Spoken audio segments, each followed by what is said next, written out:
Hello, everyone, and welcome to Badass Women at Any Age. This is your host, Bonnie Marcus. And today we are going to tackle the topic of divorce and women's journey through divorce and really how to do that with the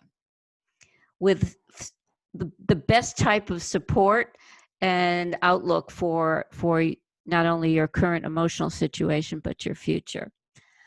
Divorce can be an extremely challenging time, especially for women who carry the burden of raising children and the financial burden of how to make ends meet as a single woman, a single mom often. My own divorce was traumatic. I was 34 years old, had two children, 6 and 8, and not enough income from my job as a teacher to cover my expenses and planning for my future, making sure that I was emotionally okay. None of this was really on my radar. And now I realize how much I could have used some guidance at that time. My plan was kind of just to get through it day to day and deal with each crisis as it presented itself. My guest today, Sylvia Guinan, has focused her expertise on helping women through this emotional process to make a plan for their future. So let me tell you a little bit about Sylvia. She's a financial professional with over 20 years of experience in financial services. She specializes with women working on divorce. She's appeared on a Better Connecticut Show, Eyewitness News, Channel 3, where she shared her insight on topics related to women. She's also been on the Mary Jones radio show on WDRC, covering similar topics. Sylvia is a regular presenter for X's Onward in Chicago. She has a master's degree in business administration from St. John's University. She's former chairman of the board for the Eastern Connecticut Division of American Heart Association. And she is a non-attorney member of the Connecticut Bar Association. Sylvia, welcome to Badass Women. Oh, thank you, Bonnie. Thank you so much. I've been looking forward to our time today. You know, you and I chatted before this. We probably had I don't know, maybe we talked like 45 minutes or an hour, and you were telling me, about your upcoming book, which we'll talk about, but also about your passion and your dedication to helping women go through divorce. And, it was at that time that I realized, wow, I wish I had a resource like that when I was going through my divorce. I mean, first of all, I was really young. I hadn't totally launched my career at the time. And though I went through some therapy at the time, I was clearly in the dark. So I'm so excited that you're really on the show today, not only to tell us about your expertise, share with us, your wisdom around this, but also for you to share your story, your personal story, how you arrived at where you are today, because on this show, that's what we do. These stories are so inspiring for my listeners, and I think are great lessons for how to step up and own who they are and move forward in their own lives. So tell us what your personal journey has been. What has led you to really focus on this particular topic of women and divorce? I think that's a great question. And I think having helped many women through divorce, probably over, in the 40s, and being very actively involved, I think what I've learned so much is that if you can help keep the family, intact, because the reality is the marriage no longer works, but if there's children, the family will always work.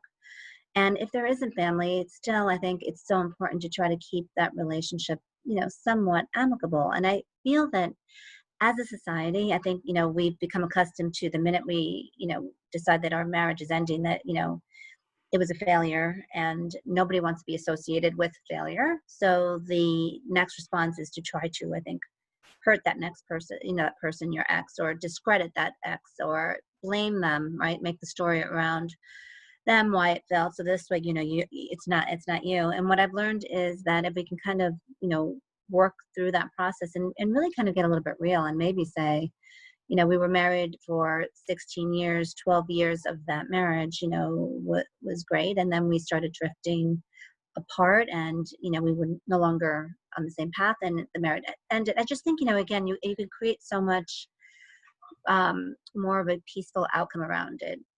So it really kind of inspired me to write my book. And the book is called The Richness of Divorce. And it's 7 steps to unwinding your marriage with love and grace. And I feel that, if you look at it as a failure, as an ending, it has really such a bad connotation. But what if we flip that story around?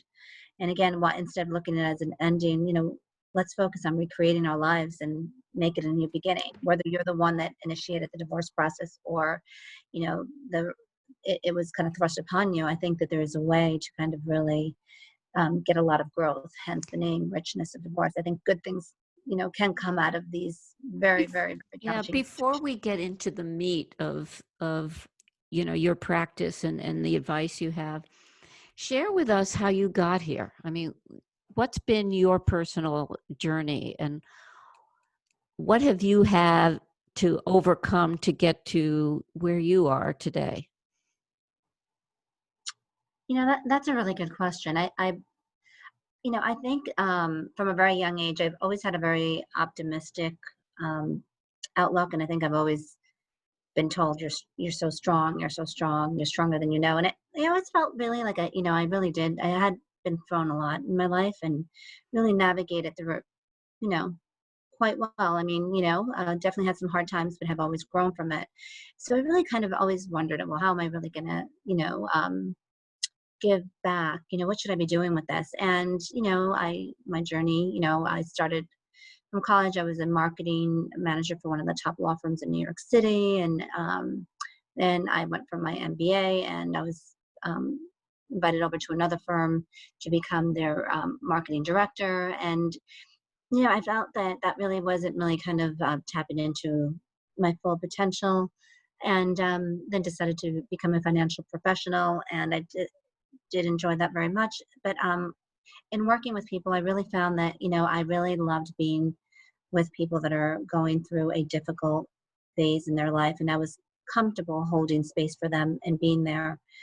And one of the attorneys that I worked with said, my clients really need you. My clients that are going through a transition and divorce, and I think they can use what you do because you're so comprehensive with what you do. And so as I started working with them, I found that again, like I could be there, I could hold space with them, I can help them focus not so much on the fear, and there is a lot of fear when we're going through a divorce, but focus a little bit more on the hope, right? Because there is so much hope for a new future. And you know what? I feel that, our minds really can occupy space for both. We really have the ability to choose. So I try to get them to focus on the hope and the new beginning.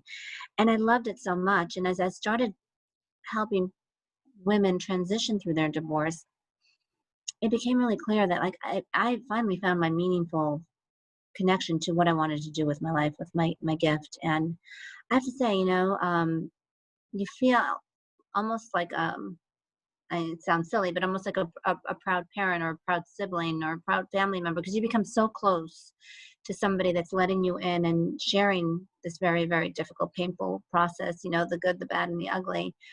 And then, again, giving them hope and then watching them come out the other side. And, it's an interesting phrase I often hear ladies say, and that they often say there's so much light at the end.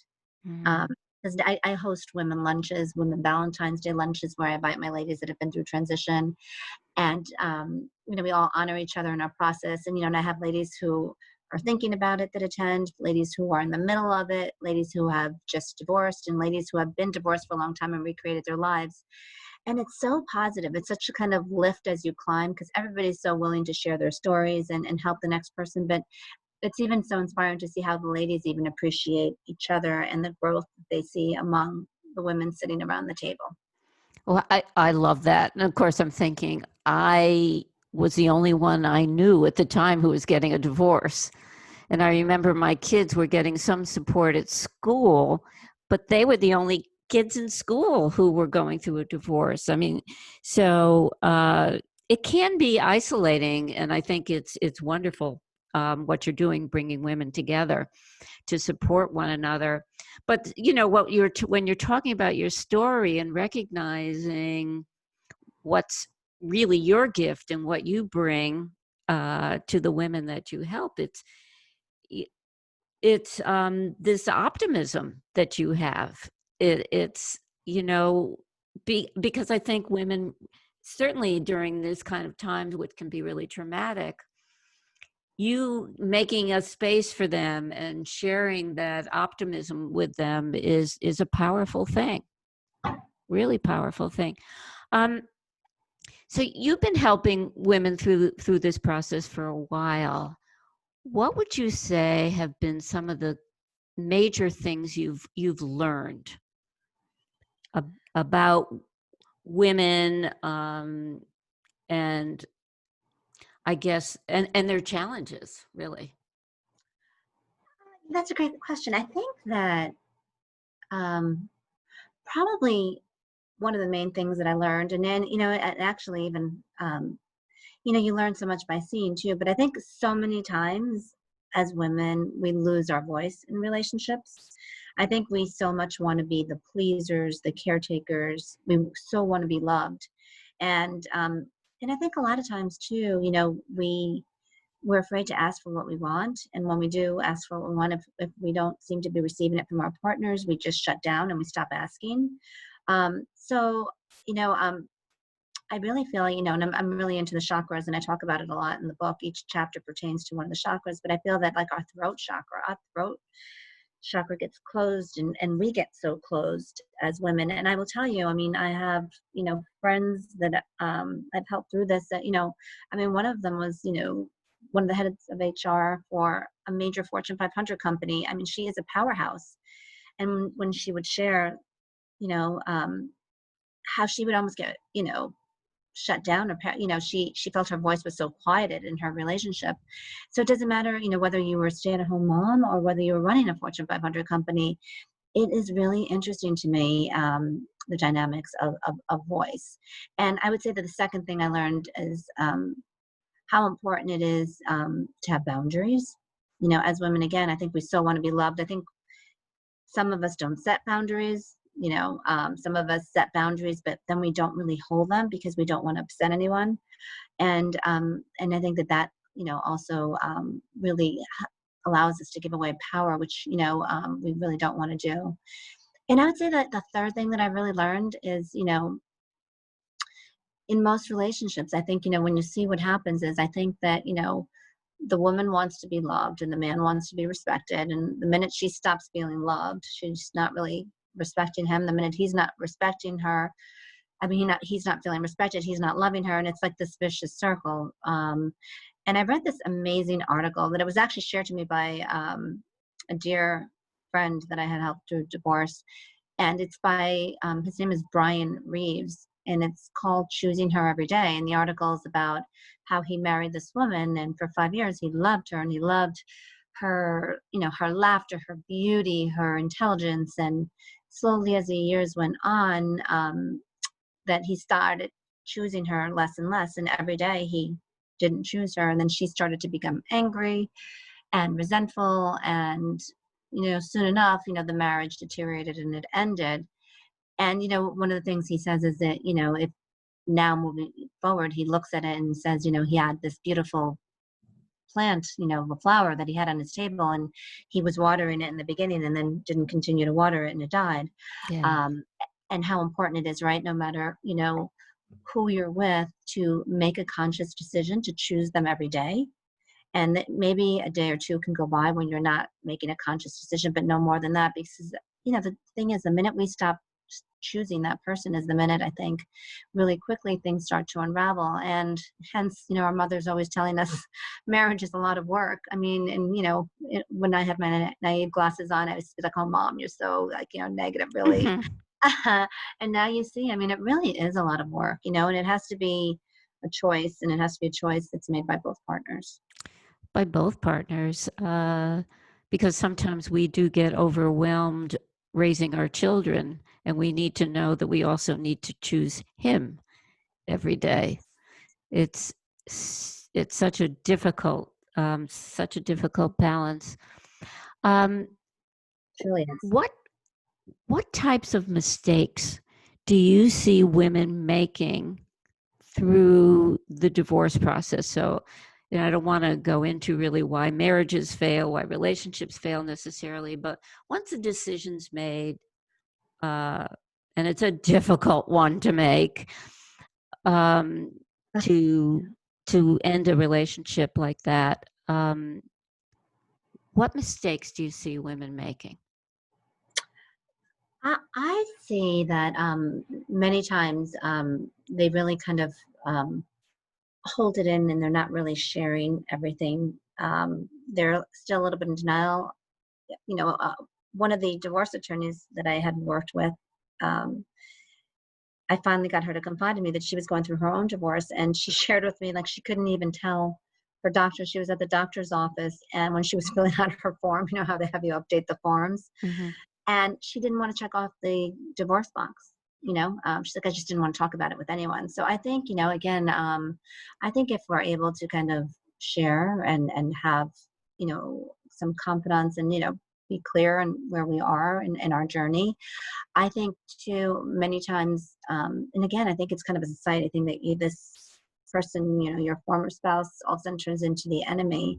And it's me versus him, and it's getting the most adversarial attorney that's out there. Um, and, we don't necessarily need that. I mean, I think that if I get brought in on the divorce process early enough, I mean, I spend a lot of time doing my due diligence in terms of getting to know attorneys and accountants and other professionals, and I try to match people with their personalities, right? Because most of the time that's where the transition can become even more successful. Um, and I think the third mistake too is I think not aligning their professionals. I think when you're going through divorce, you should certainly align your divorce attorney with your financial professional, with your accountant, with your sometimes even with your therapist. I mean, who Hmm. knows? But I think to have the team collaborating and working on your behalf, I think is just so beneficial.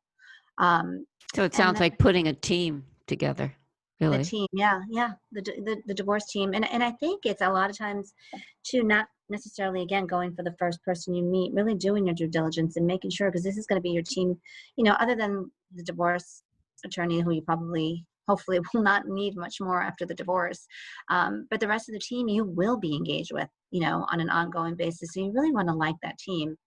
And the last mistake I think that I see women make is, again, finances and divorce is the whole package, the emotional part is just all very intimidating.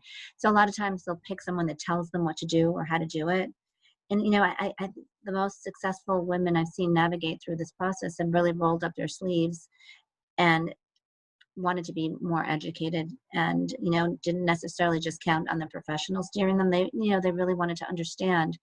And one of the best things I think women can do as they're going through this process is truly, truly, don't don't just say I can't handle. And it's a ton of work, but don't just kind of put your head in the sand and hope that somebody's giving you all the right advice. I mean, you really try to understand it because to me, it's really successful when you finally end that marriage that you understand exactly what you've signed off on and where you were and everything. And part of the thing that I always share with people that I end up working with, is that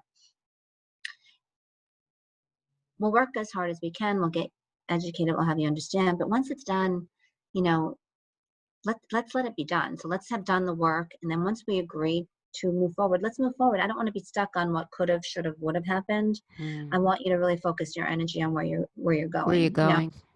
Hmm. Yeah. So let's talk a bit about your new book. You said that these 7 steps are based on the 7 chakras. Yes. So can you take us through a couple of them? Oh, I would love to. So you touched on this, which you were 100% dead on, that, coming to this truth is probably one of the hardest things to do. So that, the first chapter of the book is called Find Your Truth. And, basically find your truth. And that one relates to the crown chakra, which is located really at the top of your head. Hmm. And, that chakra is enlightenment. So if you're, and normally, we feel that we end a situation with enlightenment. In this book, I kind of flipped it around because I think, when you are making this decision, or if, your partner is, directing the path of divorce, either way, you're in enlightenment. It's a whole new beginning. And, with that chakra, the crown chakra, essentially, which is at the top of your head, you know, um, the orientation is more about like self-knowledge. It's about your basic rights to, really as a person, to know more, to learn more. The challenge is attachment, right? Because it's you're letting go of an attachment. So that's kind of where the book starts. The second chapter is choose the story that belongs to you. And that one, it talks about the third eye chakra, which is kind of in the middle of your eyebrows. And the focus there with that chakra is recognition, intuition, insight, vision, right? You can imagine as you're starting to move forward with this process, Hmm. you really need to be open to all of those things. The orientation of that, with that chakra, you want to focus on self reflection. How did I get here? What's going on? How do I want to proceed? The basic right, or, what comes from that chakra is the ability to see the truth, because so many times, right, we quiet our intuition. I often say, we always have those two voices, fighting, in our minds. And it's kind of like the mind, which is very ego based, saying, oh my God, are you really going to do this? You're really going to do this to your family? Is it really that bad? Will you ever be happy? Whatever it is, you're hearing Right. from that voice, right? But I think, I can see where this would be important, but I can also see the great challenge here because, you know, and I've gone through this, right? It just it takes a lot to decide that you want a divorce. And in my case, I was the one who wanted the divorce. But then I needed the strength of my story to carry me through. I think it's difficult to see, um, to look at this objectively because you need to gather all your strength together and your story together, which again is biased in your favor, right, right? To right. keep that momentum going, and so I think this in particular of seeing the truth, trying to um, see clearly the entire situation and story is really challenging. Do you see women get hung up here? Oh, all the time. Absolutely. I think that's a tough one.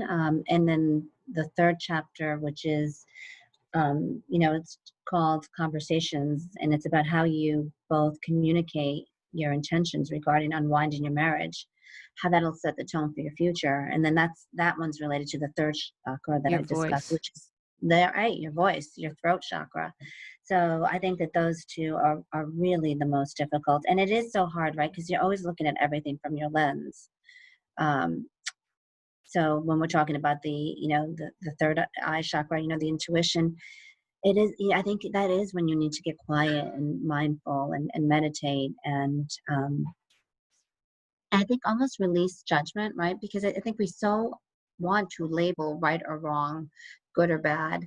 And I think if you could just kind of come to peace that it just is, right? And let's stop the blaming, because the blaming is not going to change the situation at this point anyway, right? We got to where we got. So, I think that those those two are critical chakras to Yeah, work so you on. need to do a lot of inner work. Let me ask you, why did you decide to to base this book on the chakras? How do you think that by doing that, that's going to help women? I I guess it's that's a great, it's a personally something that I did and helped me get through it. And I Okay. think that also too, yeah, yeah, and I feel that, having kind of gotten my clients a little bit, attuned to it and doing it, it really does work. And, as you go through all the chakras, again, call them what you will, but there's certain things that are described in the chakras and that they do or what they help us focus on that we need help with. And as you're going through any transition, pain, change, you know, you tend to get stuck in certain areas, right? Like things get clogged up, and the last thing you want is, your throat chakra to be shut or your heart, And that it, affects your physical health, doesn't it? it Can absolutely you does. tell physically where you're stuck? In other words, you would know if you certainly if you don't have your voice or you're not setting boundaries. I mean, you'd see the result of that. But physically, does it manifest itself in any way? No, I think so. Carolyn Miss had written a book called The Anatomy of the Spirit, and she really talks about, and she's a medical intuitive as Hmm. well. And she, the story, the book goes like this. I mean, there was people that had issues and were diagnosed with, certain things, and they could not be identified by most doctors.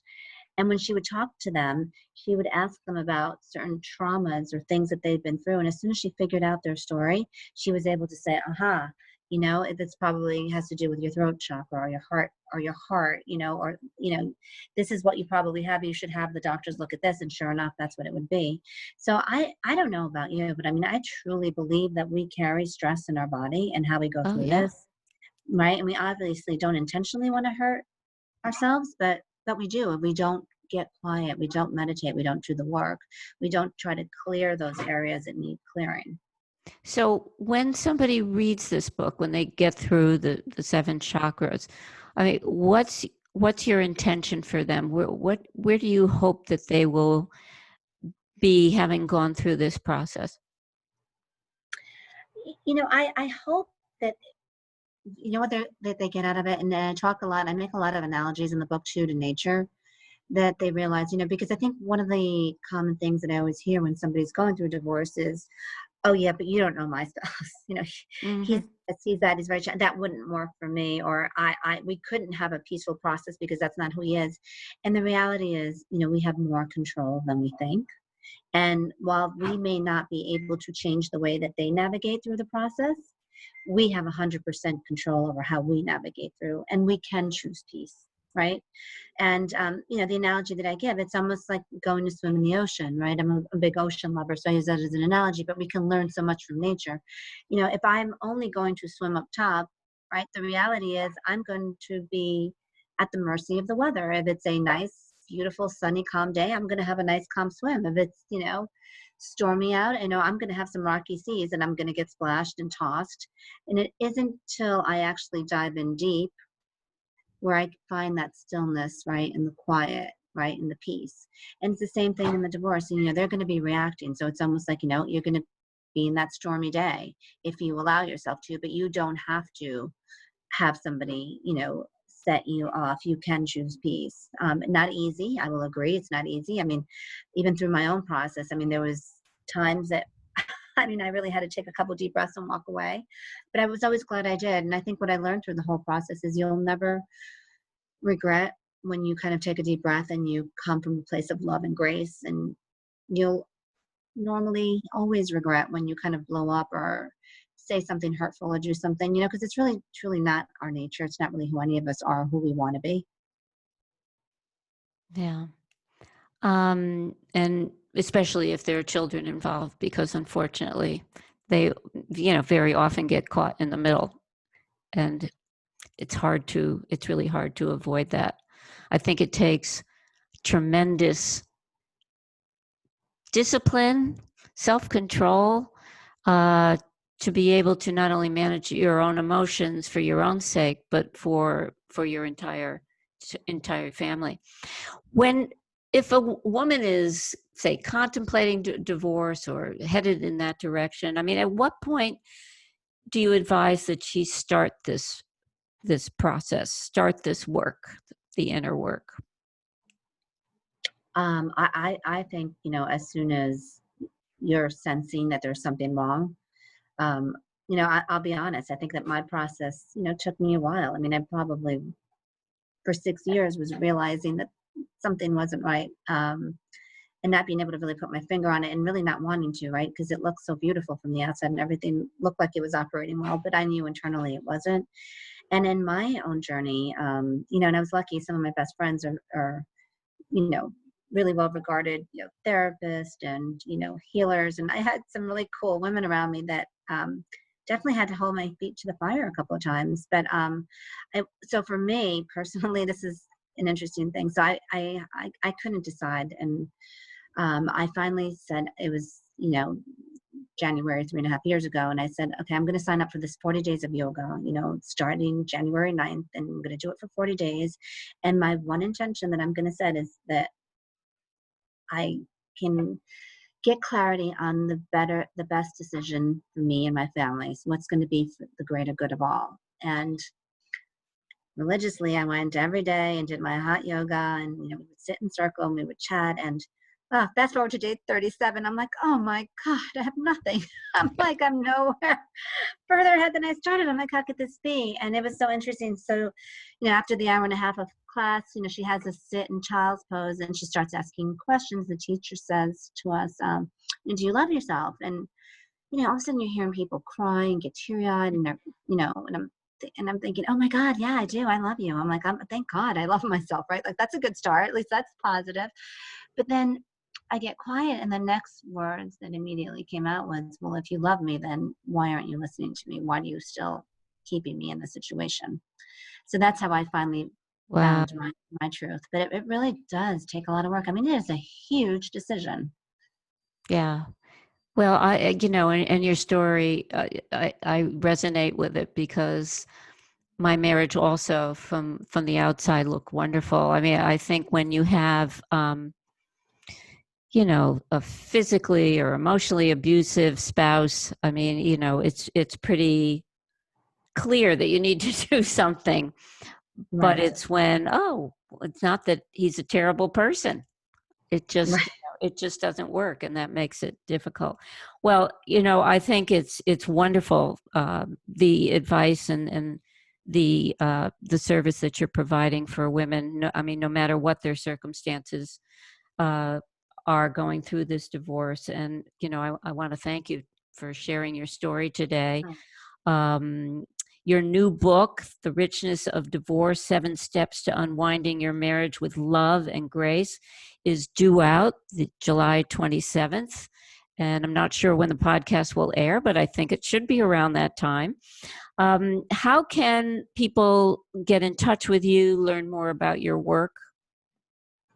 oh, absolutely. So my website is live, and it's Sylvia with a Y, Sylvia, Sylvia at Sylvia Guinan, GUINAN.com.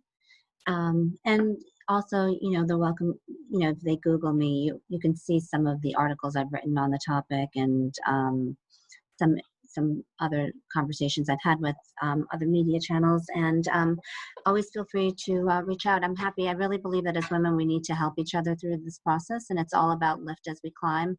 So I think the more, I can help touch women and support through the process, I think the happier I'll be if I'm truly helping make a change in a very, difficult situation. Yeah, Sylvia, thank you so much for being on the show today and sharing your story, as well as all the information about your new book. I wish you the best with the new book. Thank And you. again, thank you. And I really applaud all the work you do supporting women. Thank you, Bonnie. It's been a pleasure. I appreciate your time.